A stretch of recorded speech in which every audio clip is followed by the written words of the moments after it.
ayyoomiin harabaafate hojjete jireenya koo fooyyeffachuuf jedhee jaboon obsaan tattaafate edeeda jireenyaa yaabbachuudhaaf hidheetiin qe'ira qaqqaabate na jalaa shirgigaata akka bahuun ijibbaata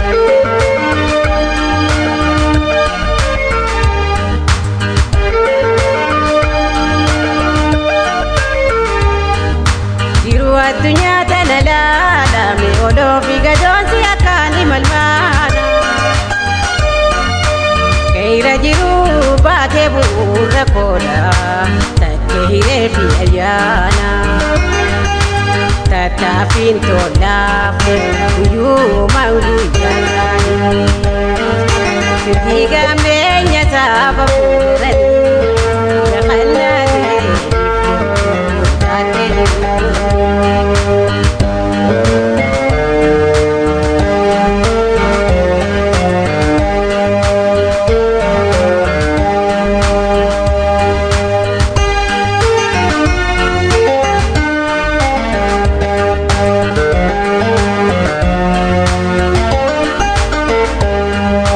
halkanii guyyaanii fiiganii fiiga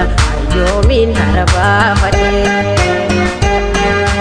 hojjete jireenya koo fooyyeffachuuf jedhee jaboon obsaan tattaafate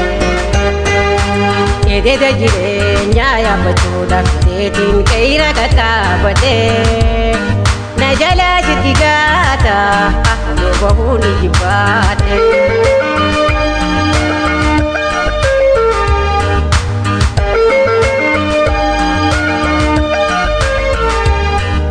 iftuu qe'ira duuba mul'atu barraaqaa jiru ija laaluun hin arga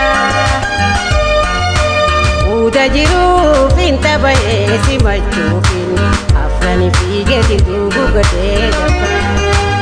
uumaatu naanaafne ofuyyaa abgatee wanna darbuun beeyne ifoodatti lolaate gubbaa bororee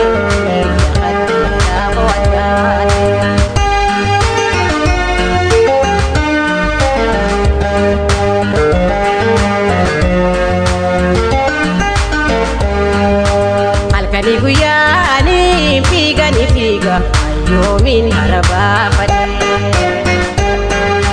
hojjete jireenya koo fooyyeffachuuf jedhee jaboon obsaan tattaafate edeeda jireenyaa yaabbachuudhaaf hidheetiin qe'ira qaqqaabate na jalaa shirgigaata akka bahuun ijibbaate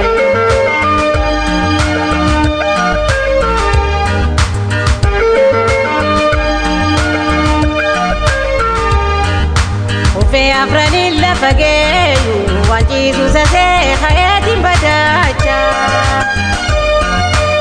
edeeda hamaasan maddii goree dabruufin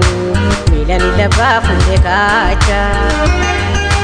sulula yeroon qaxxaamure galaanni boruu lagaa darbaa dhufe guddaan sablatee namuu kophee lafee